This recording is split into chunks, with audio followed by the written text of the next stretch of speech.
Selena, a young black woman in her late 20s, had just wrapped up a tiring shift at work.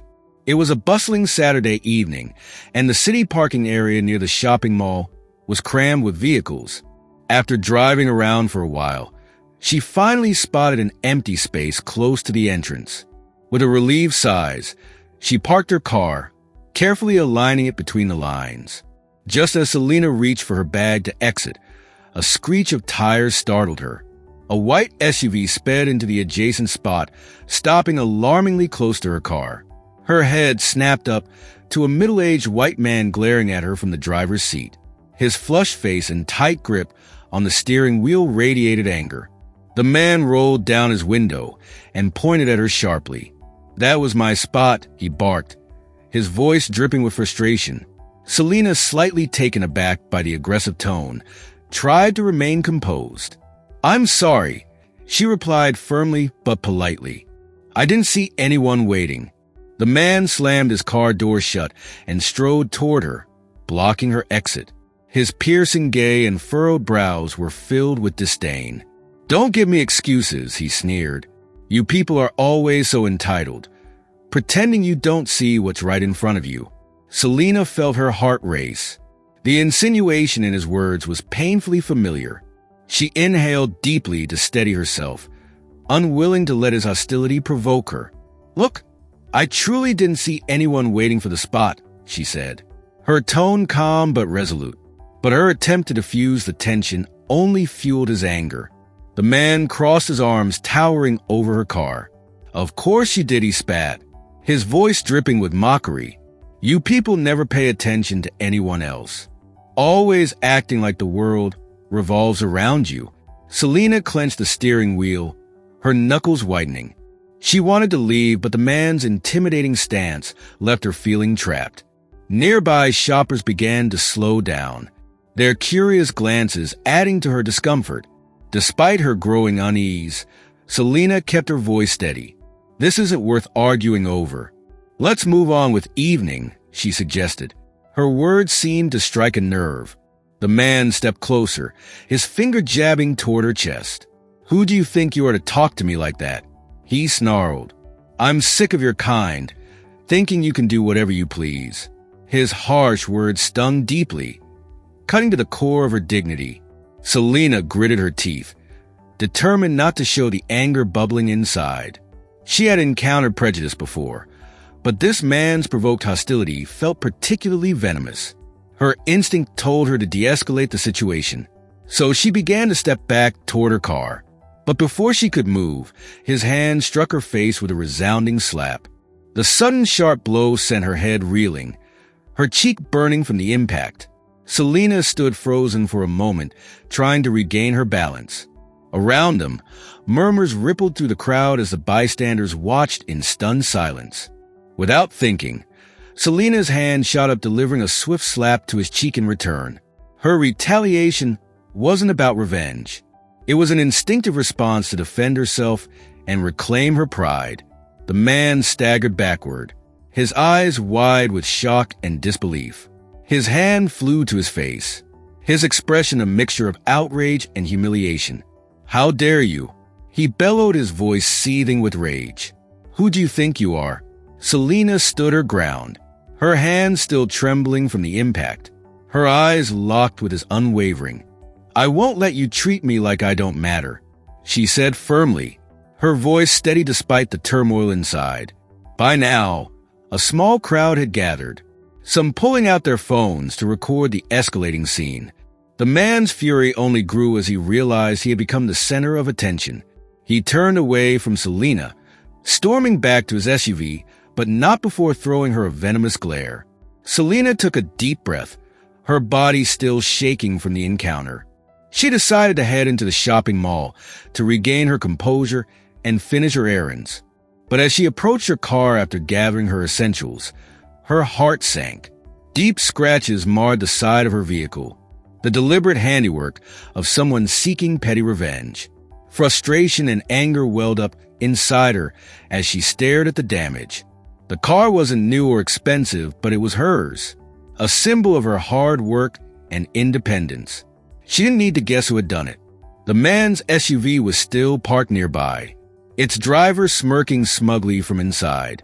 Selena's hands clenched into fists as she took out her phone to call the police. She knew reporting the incident might complicate things, but she also understood that staying silent would let him win. Her voice trembled as she explained the situation to the dispatcher, but her determination never wavered. When the officers arrived, Selena recounted every detail from the man's initial aggression to the slap and the vandalism. She pointed to his SUV where he remained now feigning innocence. One officer approached the man, while another examined Selena's car. As expected, the man denied everything, painting himself as the victim. "She attacked me out of nowhere," he exclaimed, his voice laced with indignation. "I was just trying to park, and she started shouting at me." Selena's frustration grew, but she forced herself to remain calm. She repeated her version of events, emphasizing how she had tried to avoid conflict. The scratches on her car stood as undeniable evidence of his malicious intent, a truth he couldn't refute. After a brief discussion between the officers, the man was placed in handcuffs and led to the police car. His protest grew louder as he hurled insults at Selena, vowing to make her pay. But for the first time that evening, she felt a glimmer of justice. Selena watched as the police car carrying Mr. Grant disappeared into the distance. Though a sense of relief washed over her, a heavy weight still pressed on her chest. She knew this wasn't the end of the ordeal. The man's hateful words and actions weren't just personal. They were a reflection of deeper societal prejudices she had encountered throughout her life. At the police station later that evening, Selena sat across from an officer recounting the incident in full detail. She spoke clearly, making sure to include every word, every action, and every moment leading up to the slap and the subsequent damage to her car. As she wrote her statement, memories of the confrontation replayed vividly in her mind, reigniting the sting of humiliation and frustration. The officer, a middle-aged man with a calm demeanor, nodded as he read her account. "We'll also request security footage from the parking area," he said. "It may provide additional evidence to back your claims." Selena exhaled deeply, grateful for the officer's thoroughness. "Thank you," she replied, her voice steady but strained. Though she felt supported, she couldn't shake the fear that Mr. Grant would twist the story to paint her as the aggressor. Days passed, and Selena received a call from the police. The security footage had been reviewed, and it confirmed her account. The video capped everything: the man's aggressive approach, the slap, and even the moment he keyed her car out of spite. For the first time since the incident, Selena felt a glimmer of hope that justice might prevail. The following week, Selena was asked to appear at the station again, this time to finalize her case. As she sat in a small meeting room waiting for the next steps, her thoughts drifted to the incident. She recalled the pain of being slapped, the sting of the man's hateful words, and the humiliation of being reduced to a stereotype in his eyes. When Mr. Grant was brought into the same room, his hands cut and his face red with anger, Selena's resolve only grew stronger. He shouted at her, hurling insults and accusing her of setting him up. But Selena remained calm, her gaze unwavering. She refused to let his venomous words shake her. The officers quickly silenced him, emphasizing that his behavior was unacceptable and that his actions were under investigation. The legal proceedings against Mr. Grant moved swiftly, thanks to the damning evidence captured on the security footage. Selena's lawyer, Ava Carter, was a sharp and determined advocate who wasted no time building a case. Ava reassured Selena that the evidence was solid, but Selena still felt the weight of uncertainty pressing on her. During the trial, the footage played for the court showing Mr. Grant's blatant aggression and his deliberate act of vandalism. Gasps rippled through the courtroom as the jury watched the man slap Selena without provocation. Mr. Grant's lawyer attempted to frame the incident as a moment of emotional instability, claiming he had been under significant stress that day, but the jury seemed unconvinced. When it was Selena's turn to testify, she took the stand with quiet determination. She described the incident with clarity, ensuring every detail was heard. "This wasn't just about a parking spot," she said firmly. "It was about him seeing me as less than him simply because of who I am. Her testimony was powerful, and Ava's closing arguments drove the point home. "What we have here is not a misunderstanding or a bad day," Ava said, addressing the jury. "It's an act of hostility fueled by prejudice. Selena deserves justice not just for the physical assault, but for the attack on her dignity."